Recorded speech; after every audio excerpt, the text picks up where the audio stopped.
Shalom anak-anak ibu kelas 9 SMP Global Andalan. Jumpa lagi bersama Ibu Irma di pembelajaran agama Katolik kelas 9. Tema kita hari ini iman dan kebersamaan dalam jemaat. Tujuan pembelajaran kita, setelah kita mempelajari, kita mampu menjelaskan peranan keluarga, lingkungan dan paroki sebagai wadah untuk mengembangkan iman. Kedua, kita menemukan hal-hal penting dari cara hidup jemaat perdana berdasarkan kitab suci Kisah Para Rasul 2 ayat 41 sampai 47.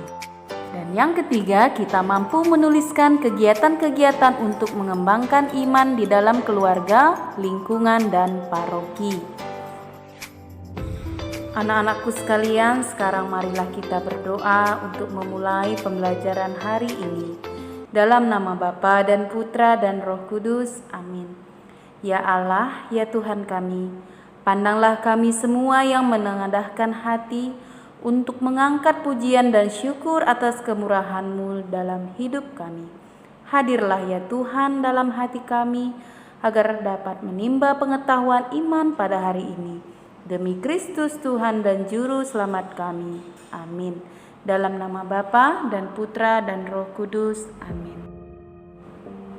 Nah, anak-anak ibu, kemarin kita sudah belajar tentang iman secara personal dan iman secara sosial.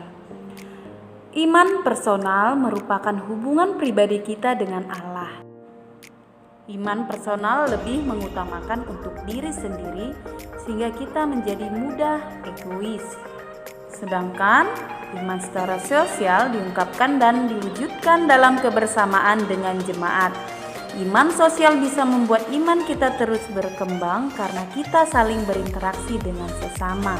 Peran jemaat beriman dalam perkembangan dan pengembangan iman tidak akan pernah bisa kita abaikan.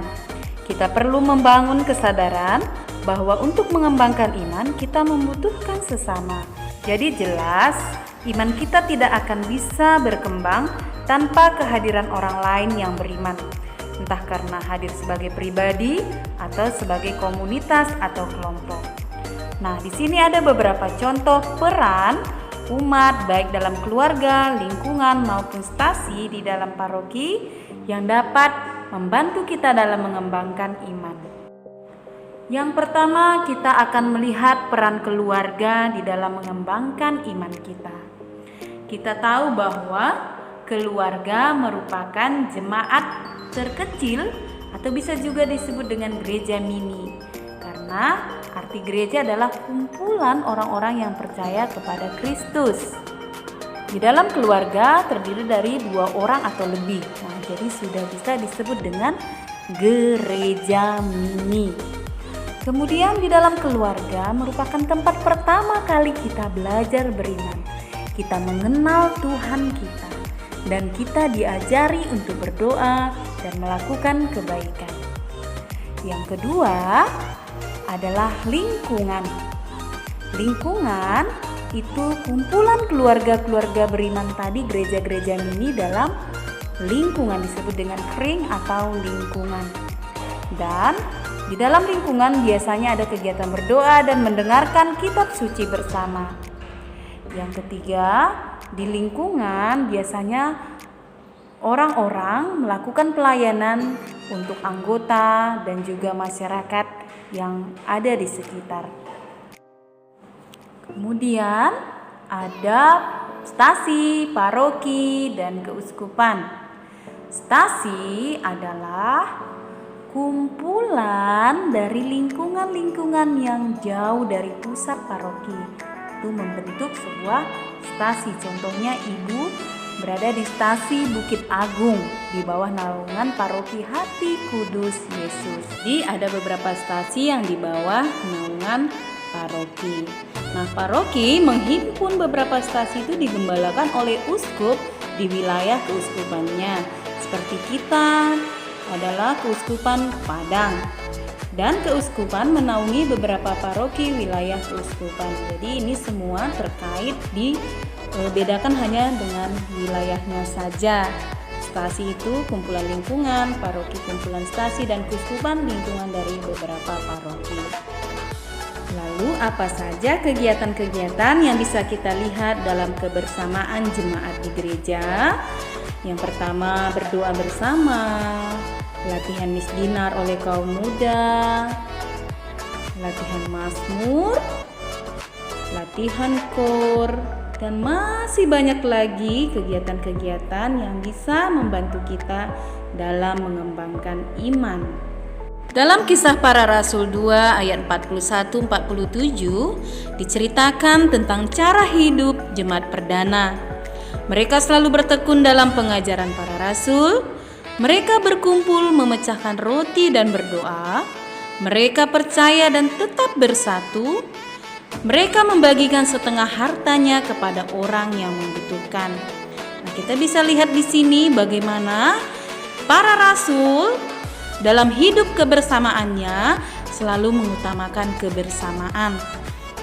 Di dalam Kisah Para Rasul ini jelas menggambarkan bahwa satu kekuatan gereja dalam perkembangannya justru terletak pada kuatnya kelompok kecil dari jemaat beriman itu sendiri. Dari kutipan teks kitab suci tersebut, banyak hal penting yang bisa kita petik. Yang pertama, orang yang mendengar menerima diri dibaptis. Jika para rasul sudah mewartakan, banyak orang yang akhirnya dibaptis.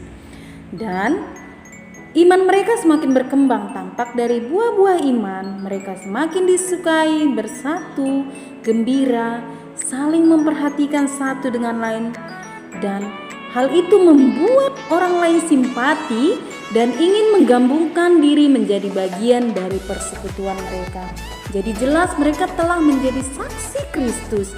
Dari cara hidup mereka, semakin banyak orang yang ingin bersatu dengan mereka karena begitu indah cara hidup jemaat perdana. Mereka selalu saling memperhatikan, selalu mendukung satu dengan lain.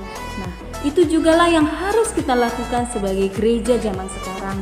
Dari cara hidup kita, cara hidup jemaat kita, dari cara kita mengembangkan iman kita, membuat orang lain menjadi yakin bahwa Roh Kudus hadir di dalam gereja, hadir selalu menyertai gereja.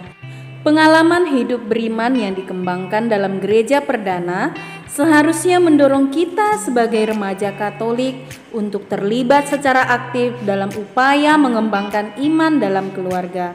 Misalnya dengan membiasakan diri mengajak anggota keluarga yang lain untuk mengadakan doa bersama, terlibat secara aktif dalam kegiatan di lingkungan atau di gereja.